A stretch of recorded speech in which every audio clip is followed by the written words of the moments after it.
Golden State Media Concepts Fantasy Football Podcast is your one-stop shop for fantasy football news and advice. Can't decide on who to draft on the first round? Going gaga on how to line up your team. Got you covered. Traditional league, dynasty league, PPR league, IDP league, even daily fantasy football league. Join us as we break down all the questions of fantasy football. It's the Golden State Media Concepts Fantasy Football Podcast.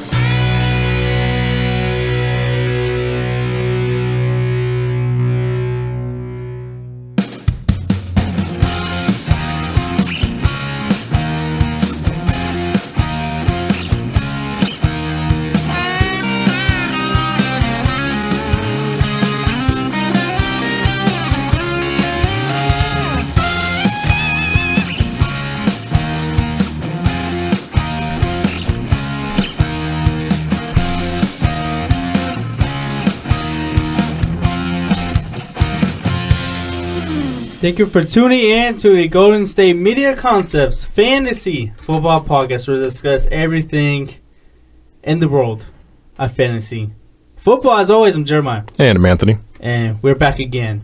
So we've been like 3 weeks since the season ended, Anthony?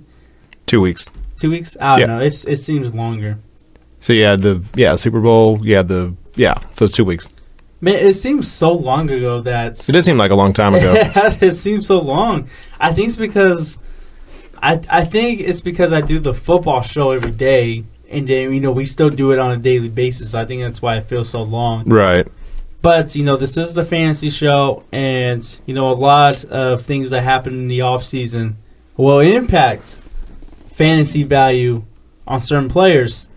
But we're going to start today's show talking about Adrian Peterson and where we think he might land, or if the Minnesota Vikings will keep him. Well, earlier this week on this show, I talked about the Giants cutting Rashad Jennings and Victor Cruz.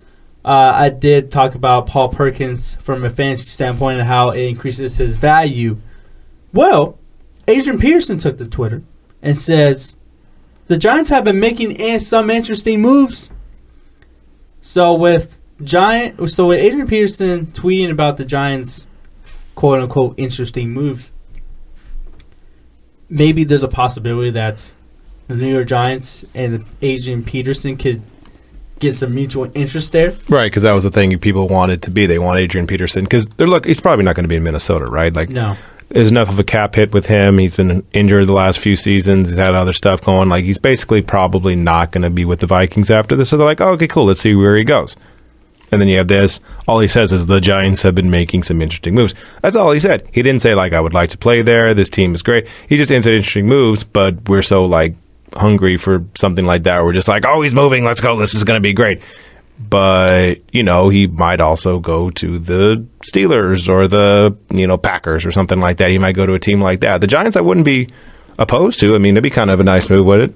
Yeah, it would. I actually would like to see that. Right, yeah, because, you got the quarterback, whatever you want to say about Eli Manning. The man also does have 2 Super Bowl rings to beat Tom Brady, the only person that's ever beaten Tom Brady in a Super Bowl, oddly enough. And you got the wide receiver with... Victor Cruz leaving, but you still got Odell Beckham Jr. down there. So offensively, if he goes there and he's anywhere close to Adrian Peterson, you would assume that, that'd be a solid offense, and the defense was looking pretty good last year, kind of one of the strengths of the team. So that would be a nice way to kind of round out the whole thing. But with Adrian Peterson, hypothetically, going to the Giants, he would be a huge upgrade from Rashad Jennings. And Adrian Peterson hardly ever played last year. Right. So that should tell you the type of year that Rashad Jennings had. I did talk about Paul Perkins. And sure. If Adrian Peterson does sign, hypothetically, with the New York Football Giants, Paul Perkins' fantasy value will be more diminished than I thought it would be. Because I kind of thought Paul Perkins would be the guy there. Sure, which, makes sense, because he was the backup and he still had almost 500 yards last year, did some kind of good things towards the end of the year. It was something that looked like he could build towards him. Yeah, and can you imagine a team with Adrian Peterson? And I know all these guys are getting up there in age, but Adrian Peterson is 31 years old. I still think in the right system, the right team, he can still be productive. But, you got Adrian Peterson. You got Eli Manning, who I think is going to be on the tail end of his career pretty soon. He is 36. You do have Odell Beckham Jr., who has been considered one of the top receivers in the league, even though I think he's kind of really inconsistent from fantasy and reality football standpoint. But I actually would like to see this for a couple of reasons. I do think it gives Adrian Peterson a chance to contend for a Super Bowl, and I do think that Adrian Peterson could be even more valuable in fantasy than he would be last year. Last year, that offensive line has a lot of problems, and it showed in the running game. Right. This year, if he goes to the Giants, he's playing behind a really good quarterback. He's playing with some really good pieces in offense, and I do think that he can perhaps, still be really productive. I'm not going to say that he's going to be like, he's going to be the best running backs in the league again. I still think he can be really productive. He can. I know he didn't average, like, his yards per carry weren't really that good. No. But come on, like, I think he can average more than 3.3 than Rashad Jennings did last year. He can average more than what he did last year with this Giants team. Well, so that's the thing. Yeah, you're basically assuming that even though Adrian Peterson had a bad year last year and he's going to be 32 years old, you're assuming he's one that can beat Father Time at least for a year or two, right? Because Rashad Jennings, 31 years old, not exactly someone who you could rely on going forward by any stretch. But you also have the situation with Adrian Peterson. He's a freak of nature, right? You're assuming he's going to come back, which maybe he can, maybe he can't. But he's the one person that you would probably bet on the most of anybody to do these kind of things, right? Because usually running backs by, 29, they're winding down, and by 30, they're done. He still had a good year when he was 30, Adrian Peterson, but you have to have the situation, at least in the back of your mind, to where it's just like, okay, 2014, he played a game, not for injury purposes, so that was other reasons. 2016, at age 30, came back, beast. 31, not the same. You got to hope he comes back and does the same thing. But like you said, Perkins, that would be a nice thing and something that might work out. But it's kind of unclear if he will be the guy. And you said Rashad Jennings, the one that was there, he was bad too. So it's not like you're bringing him in to replace Le'Veon Bell, right? You are hoping Perkins can do well, but the Giants as a running team, they didn't live up to expectations. Like, they didn't kind of do what you thought that they would do. And Paul Perkins, like you said, he might be the guy, but at the same time, he's still someone that, is unproven, basically. Yeah, and he is. He is really unproven. He's going to in his second year. I do think we forgotten. I think we forgot to mention Shane Vereen's name here. He's still a part of the Giants squad. Nice.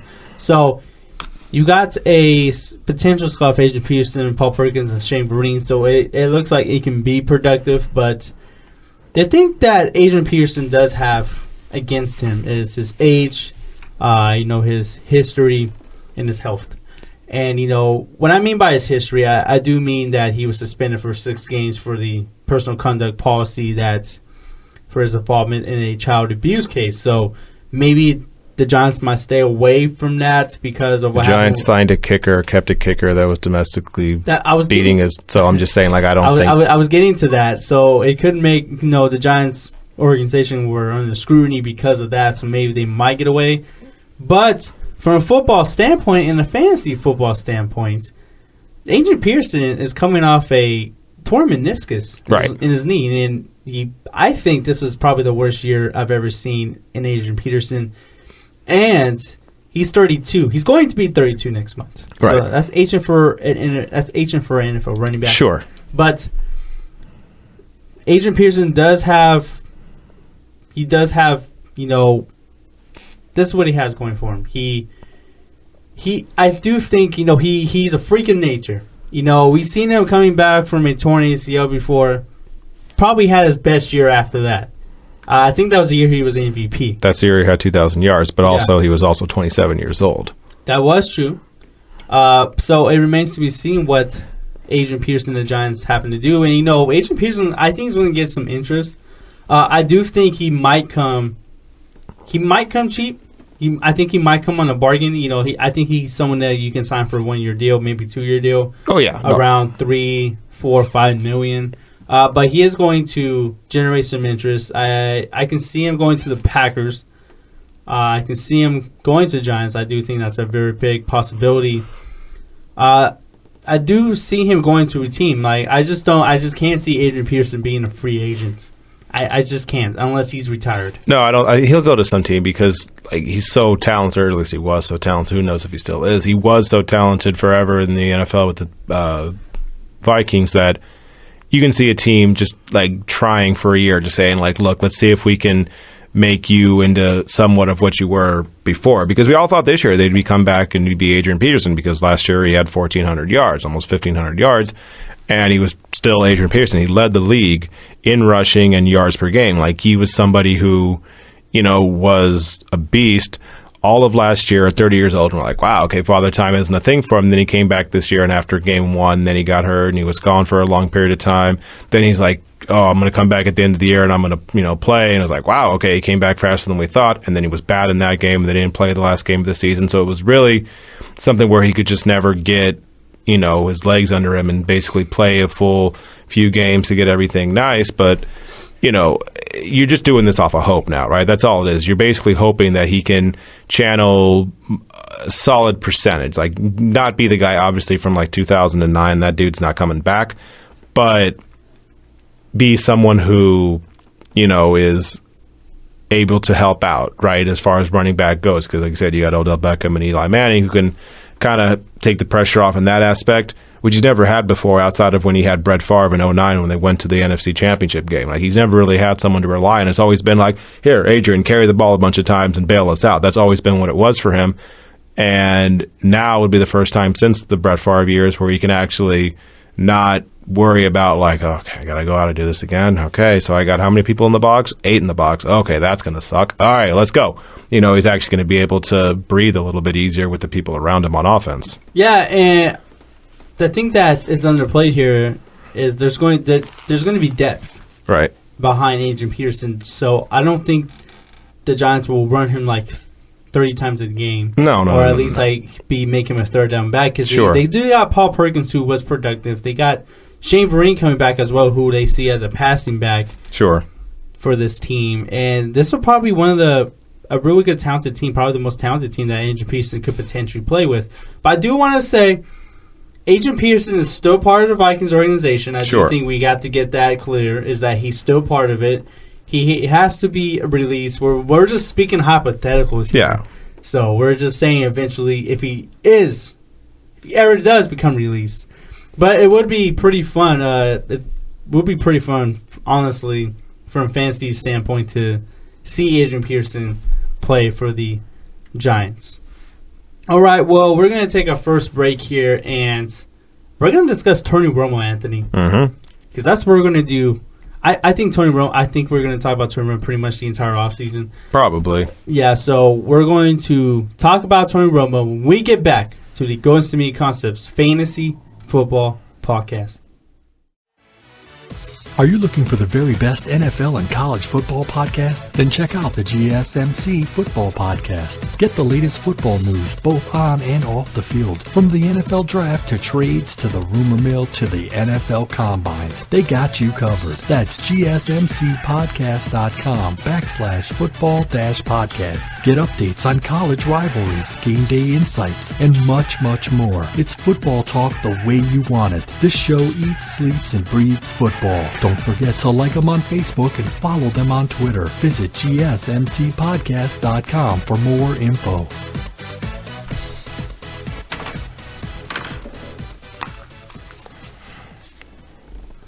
Welcome back to the Goes to Me Concepts Fantasy Football Podcast. And it looks like Tony Romo is expected to be released by the Dallas Cowboys, according to ESPN's Ed Warner. So he's not going to get traded. It looks like he's going to be released this offseason, and he will have his pick of which team he will play for, which And in a way, it's a good thing for Tony Romo. He gets to choose where he wants to play. He is going to be 37. He does want to play for a contender. I think Tony Romo still has a lot of talent left in the tank for him to play well. So Romo's contract actually kind of makes it difficult for him to trade. He did sign a 6-year, $119.5 million deal in 2013. Right. And when doing the quarterback with that salary and his injury history, and he's 37, so it will scare teams a little bit off a bit. And I know there's teams that really need a quarterback. You can say the Denver Broncos needs a quarterback to compete, but it looks like they're willing to stick with Trevor Siemian or Paxton Lynch, or both of them. It looks like Houston Texans will be the ideal fit for Romo, despite signing Brock Osweiler to that $72 million deal last year. So what we're going to do here is we're going to speculate which team we think he will sign. So, there's a number of NFL teams there. The Chicago Bears, they're expected to cut Jay Cutler. The Buffalo Bills, who I don't think they're going to stick with Tyrell Taylor there, especially with this $27 million option due next month. He's going to enter a very limited market here for quarterbacks. Right. Don't forget, there's also Jimmy Garoppolo, who I think is going to get traded as well. So there's multiple teams on there. The Chiefs, I think, can be a possibility. But if you do that, then you have another situation where you have another quarterback who's available that a lot of people are going to want with Alex Smith. Exactly. So that's one way. Broncos, I don't know. I just don't think the Broncos are still sold on Trevor Siemian and Paxton Lynch. I'm not buying that. I'm going to still put the Broncos on there. And I think the Texans are the perfect fit for Romo. So, honestly, I think the Bills are a fit too. I did say the Jets. I was very bold by saying that. I think the Bears. You don't want the Jets. No, I don't think he wants. He doesn't to play want it. I don't think he wants to. About you or the no. Jets fans, he doesn't want that. No, and the Bears, I think, could be a possibility because you remember, Tony Romo did play at Eastern Illinois, so maybe that kind of is kind of a little bit of homecoming there. But it looks like the Bears are more interested in bringing in Jimmy Garoppolo there in the trade. So I would say, they're more likely to get Jimmy Garoppolo there. But, looking at all the teams that he can potentially go to, I actually like the Chiefs. And I know that they got Alex Smith there. But from a reality football standpoint, I think Alex Smith is really not a guy that scares a lot of teams. He's just been good enough to get them to the playoffs. I think Tony Romo couldn't get to be. I think he can be the guy that will get the Chiefs to the Super Bowl, because the Chiefs have been really good ever since Alex Smith was the quarterback. Right. But they haven't gone as far as the divisional round. They haven't went to the championship game with Alex Smith, and I just don't think Alex Smith's ever going to be a Super Bowl winning quarterback. And that hurts me to say. That hurts me to say because I am a 49er fan. I was a huge Alex Smith supporter even when he was in his bad years.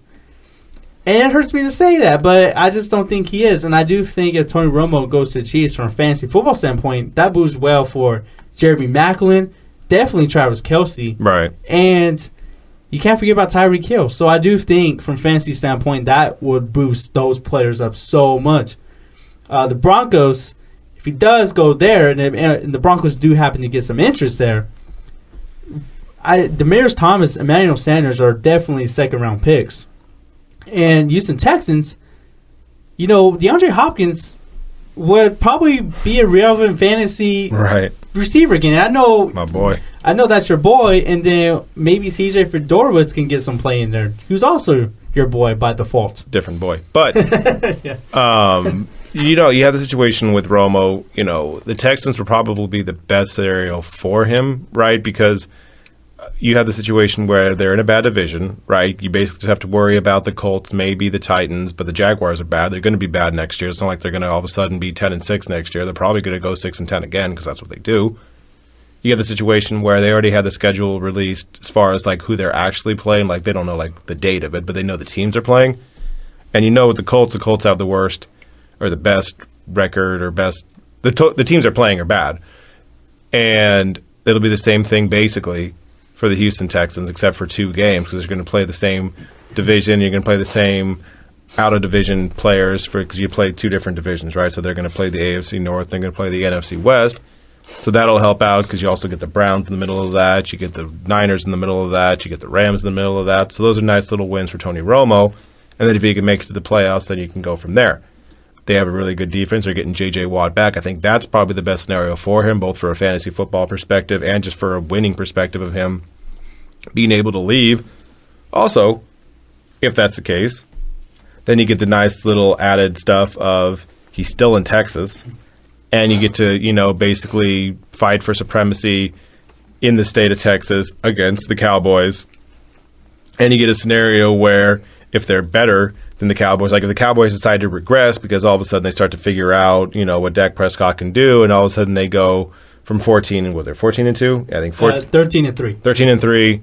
If they all of a sudden go down to 9-7, and then the Texans, because they're in a bad division and they play bad opponents, all of a sudden go up to, we call it 12-4, then all of a sudden Romo gets some bragging rights, even though he's still boys with, Jerry Jones. It's still a scenario where now he gets bragging rights and now Jerry Jones looks bad. So you get that little dynamic, and then I like that one the best because with Kansas City, you still got to face the Raiders, you still got to face the Broncos, you still got to face the Chargers with, they're not a good team, but you still got Phillip Rivers.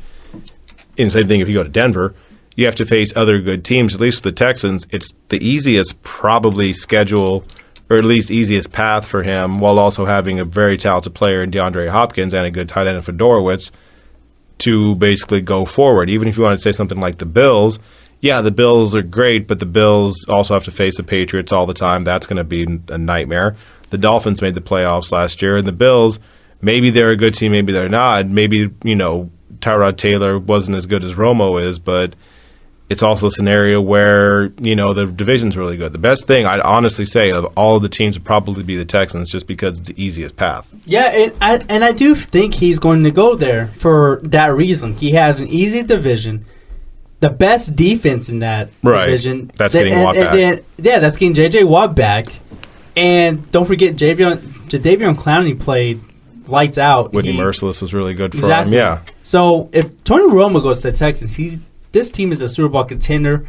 But from a fantasy perspective, this whole team gets better. I think DeAndre Hopkins will be back to being a relevant fantasy contributor. Right. I do think he will move up in drafts. I do think Will Fuller would be somewhat significant, even though he did struggle with drops. But I do think he's someone that will be targeted late in rounds. I do think CJ Fedorowicz will get some consideration and some value as well because he did pretty well with Brock Osweiler. But Tony Romo is a better quarterback, 10 times better quarterback than Brock Osweiler will ever be. And that's the other thing you were basically assuming, myself included, by saying the Texans is that basically they just decided on Osweiler. Okay, yeah, never mind.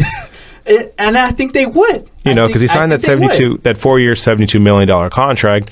One of those years is obviously already gone, but it's $37 million guaranteed. So if you average it out the 4 years, $72 million, it all of a sudden becomes $18 million a year, right? So that 18, let's just say it's average 18, like every year he gets 18, because sometimes they backloaded, front-loaded, whatever. Let's just say it's $18 million every year.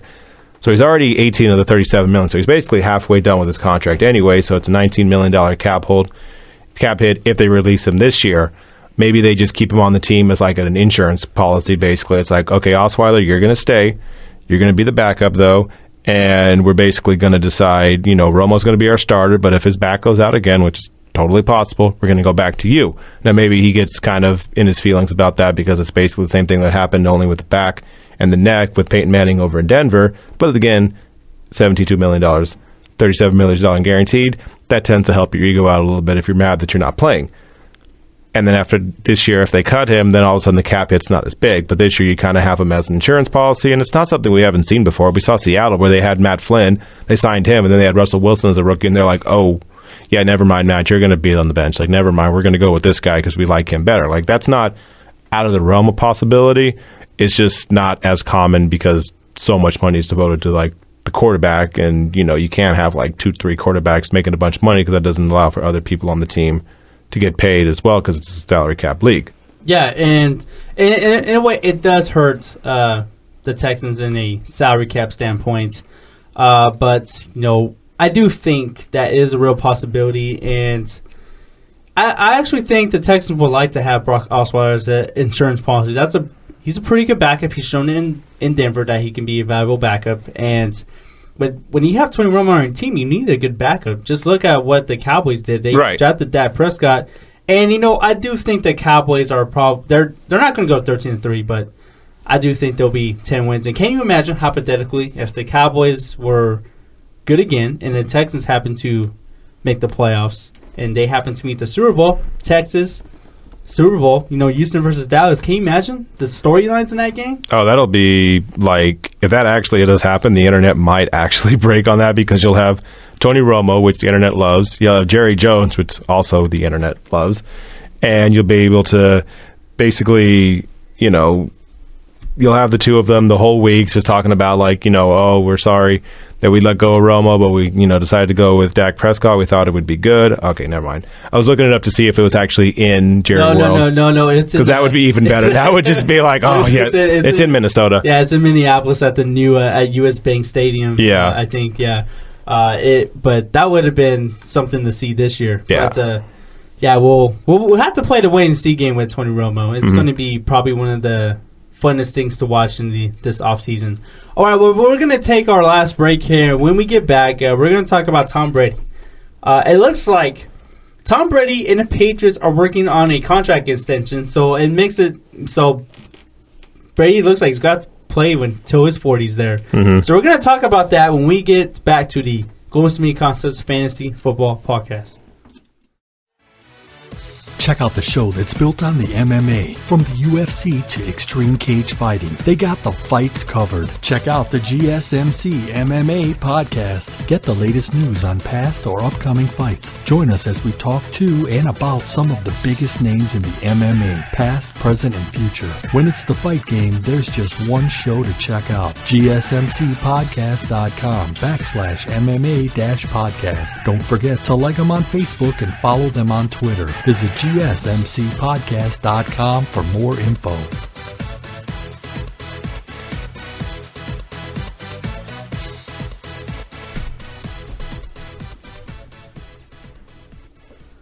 Welcome back to the Golden State Concepts Fantasy Football Podcast, and for our final segment today, it looks like the New England Patriots and Tom Brady looks like they have mutual interest in a new contract or an extension, whatever you want to call it. But it looks like they want to get a new deal done. Jeff Howe, who is the Patriots beat writer for the Boston Herald, he said that he reported that Brady and the Patriots have expressed mutual interest in a new contract. He said there's nothing imminent. But Brady is set to receive just $1 million in cash earnings for 2017, and both sides kind of want to reward, pretty much want to reward the guy that brought him back from a 25-point comeback. So It looks like they want to do that. And Jeff Howe went on is that Brady is signed through 2019 due to last year's extension, so it looks like they want to extend him even further. He just said to earn $1 million in cash.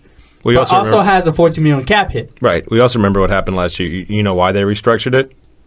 Yeah. Well, why? Inform me, recap why they restructured it. Because Deflategate was gone for 4 games, so they basically decided to say, oh, yeah, for the first 4 games, you make $4. They decided to basically do that, but then get his money later on, so that way the Deflategate suspension wouldn't matter as much. And then this year, he's making $1 million, but he also has a $13 million signing bonus. That's according to Sport Track. And after this, then it's $14 million in 2018, 14 in 2019. So, yeah, they're going to basically restructure these whole things, everything like that, because, Brady obviously was the most valuable player on the team. Okay, cool, let's reward you a little bit. Instead of $1 million, let's make it a little bit more. The signing bonus is going to be 13, but let's kind of restructure this a little bit so that way we can keep you on the team and not necessarily keep you happy because, the dude's, one of the most well-paid quarterbacks. Also, he's not the highest money in his team or doesn't make the most money in his household. So that part doesn't matter to him as much, I would think. But, yeah, it's one of those things where considering that he was, basically in the MVP race for most of the year and he had the 25-point comeback in the fourth quarter, okay, cool, yeah. Let's basically reward you a little bit, not an excessive amount because, again, this is the Patriots and that's not what they do, but, let's take the $1 million and let's, make that a little bit higher, and then we'll kind of go from there. They're still in, the early talks of it. It's not like this whole thing is going to be done and all of a sudden Brady's going to go from making $1 million to making 12. They're still in the early talks of it, but at least it's something to where, they're obviously thinking about keeping him semi-long term because he's 40 years old, so long term, whatever. But still, it's not looking like they're going to do Patriots things, and all of a sudden you're going to read, on Monday, oh, Tom Brady was traded. Wait, what? That would. Can you imagine if that hypothetically that happened? Honestly. The internet would go insane. I could imagine just because it's the Patriots. Now, it would be surprising also. I can be both shocked and think about it and be like, I guess that makes sense.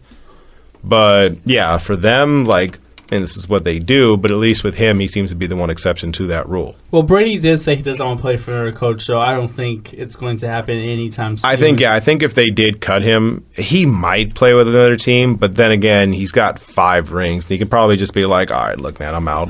Just go out on top. Yeah, just go out on top. Because there's been reports that Giselle's basically been on and basically saying, stop playing. You don't have to play anymore. You're good. Stop doing this. And he's like, yeah, that's fine. I'm still playing.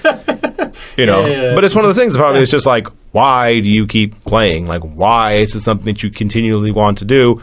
Everyone's calling you the GOAT. Everyone's saying you're great. You don't have to keep coming back to play. And Brady's just one of those ultra crazy competitive people. There's just yeah, that's fine. I still want to play. I still want to beat Roger. Who's Roger? Goodell. Why do you want to beat him?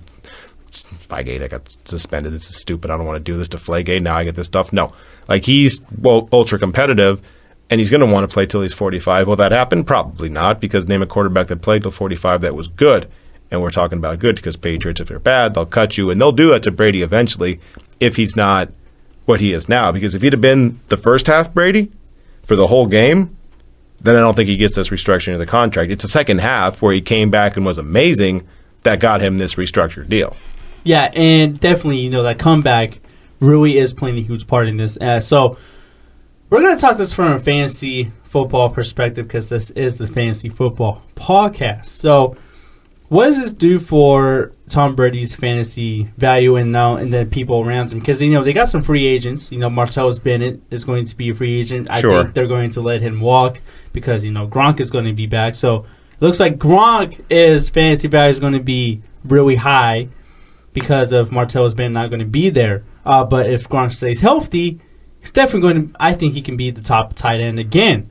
But he does have some competition this year with Travis Kelce, Jimmy Graham, and a lot of other guys. And Julian Edelman, that's his boy, Tom Brady. Tom Brady's his boy. They have a bromance going on. So, Julian Edelman's value is not going to be diminished. So it looks like the value would be the same. And, for the running back position for the Patriots, they always find ways to make guys successful. Like James White, all of a sudden he's on talk shows now because of his game-winning touchdown. In the Super Bowl, he was on Conan, he was on Jimmy Fallon, so he's on talk shows now. And this is a guy that was in a part-time position. Look, man, you talk about what'll Brady do from a fantasy perspective. I mean, Brady's still going to be a top 5 quarterback in the league because now he's going to play all 16 games. He made James White into basically some Jerry Rice-looking dude in the Super Bowl. He made Chris Hogan look like, he made him look like Hulk Hogan. It made him look, like Hulk Hogan in his prime. Yeah. He made him look like Julio Jones. He had the same receiving game as Julio Jones. He made basically, LeGarrette Blount, who got cut from the Steelers because he was basically smoking too much weed, made him into an 18 touchdown running back. The whole team is basically interchangeable parts with Tom Brady. He's gone from Deion Branch, Troy Brown, people like that, to Randy Moss, which obviously Randy Moss is an exception to the rule. Wes Welker had 1 touchdown when he was in Miami, and then he got to New England and got all these, receiving yards, all these receptions and touchdowns. Then all of a sudden, Amendola, Edelman, Hogan, James White, all these people that come around. It doesn't matter who they surround him with. As long as he trusts them, he's going to have a really good season with them. So this is just basically allowing him to basically get a little bit more money. it's not going to hinder the team as far as being able to sign the players, because if all of a sudden Martellus Bennett wants to get more money somewhere else, fine, we'll find another tight end to pair with Gronk, or else we'll just have Gronk come back and hopefully he can play a full season. If somebody else on the team wants to get paid more money, that's fine. We'll just take this 5th-round running back who decided to, instead of playing lacrosse, like all of a sudden, oh, no, I played hockey, now I just want to play football. Cool, Pro Bowl for you. Like, it's not going to matter. It's Tom Brady. Yeah, exactly. So no matter what, it looks like the fantasy value of the Patriots on the offensive side of the ball, it looks like pretty much isn't going to change as long as Brady plays on the high level. Mm-hmm. Pretty much.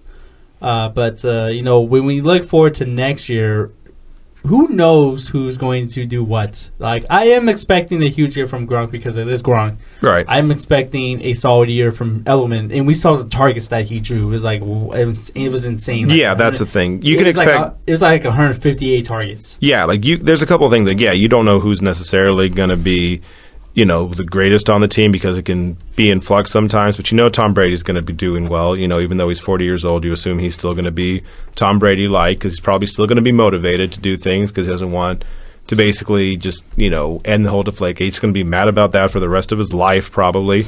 Julian Edelman, he's not too old of a player. He's basically 30 years old. He's going to be 31 by the time the season starts, and he had 98 receptions last year, and he's probably going to get some more around that again. LeGarrette Blount may be gone, but they'll probably find another running back to fit that whole situation. And Gronkowski's, assuming he doesn't get hurt, will probably get somewhere around 1,000, 1,200 yards and about 14 touchdowns. Yeah, so, nothing's going to change for the Patriots. That's all we're saying. Not too much. From a fantasy standpoint. It's the middle of February, and we just need the content, folks. It's a good combo, though. But that's going to conclude our show, Anthony. It's going to conclude it. Yep. And I will be back on Tuesday. You will be back. I'll be back on Friday. Yeah, like every week. And that's going to conclude our show, guys. I'd like to thank you guys for tuning in to the Going to Me Concepts Fantasy Football Podcast. As always, I'm Jeremiah. And I'm Anthony. And I'd like to thank you guys for tuning in.